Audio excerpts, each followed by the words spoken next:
ሁል ጊዜ ሌላ ነገር ብቻ አይደለም። እስኪ አንዳንድ ጊዜም ደግሞ እንግዲህ በቤታችን ሆነን በመዳም ቤት ቁጭ ብለን የምንበላቸውን የምናዘጋጃቸው ነገሮች እስኪ አብረን እኔ ማንጎ፣ ቱፋህ፣ ሙዝና ኬሜትራ ብርቱካን አድርጌ እንግዲህ እነዚህ ነገሮችን አዘጋጅቼ ፈራውላም አለው ማለት ነው። እነዚህ ሁሉንም አንድ ላይ አድርጌ እፈጫቸዋለሁ ማለት ነው። ይሄኛው ኬሜትራ ነው፣ ይሄኛው ቱፋህ ነው ማለት ነው። ግን አንድ አይነት ነው ከረሩ። ማንጎ፣ ብርቱካን፣ ሙዙን አድርጌ እፈጫዋለሁ ማለት ነው። እነዚህ ነገሮች ካዘጋጀው በኋላ ከፈጨውት በኋላ ምን አይነት ጁስ እንደሚወጣው ታዩታላችሁ። አንዳንድ ጊዜ ማለት ነው ቤተሰቦቼ ራሳችንን ካሁኑ የማንጠብቅ ከሆነ አገር ቤት ከገባን በኋላ ወገቤን፣ ራሴን፣ ጭንቅላቴን ብንል ምንም የሚመጣ ለውጥ የለም ማለት ነው። ስለዚህ እንደምታዩት እንግዲህ ከመወፈሩ የተነሳ አልንቀሳቀስልኝ ብሏል ማለት ነው ጋይሶች። እንደምታዩትና አያችሁት አይደለ?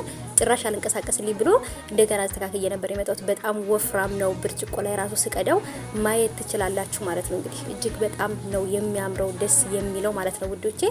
ራሳችሁን ጠብቁ። ከማንምና ከምንም በላይ ከራስ በላይ ሰማይ አይደለ?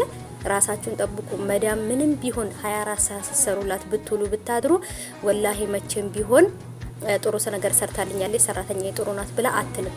ግን ደግሞ እኛ ራሳችንን ከጎዳን ግን አገር ቤት ገብተን ራሱ ሀባይቦች ትዳር ይዘን ልጅ መውለድ ራሱ ለኛ ህልም ነው የሚሆንብን ማለት ነው። ምክንያቱም ሰውነታችን ስለሚጎዳ ራሳችሁን ጠብቁ የመዳም ቅመሞች፣ የኔ ውዶች፣ የኔ ወርቆች።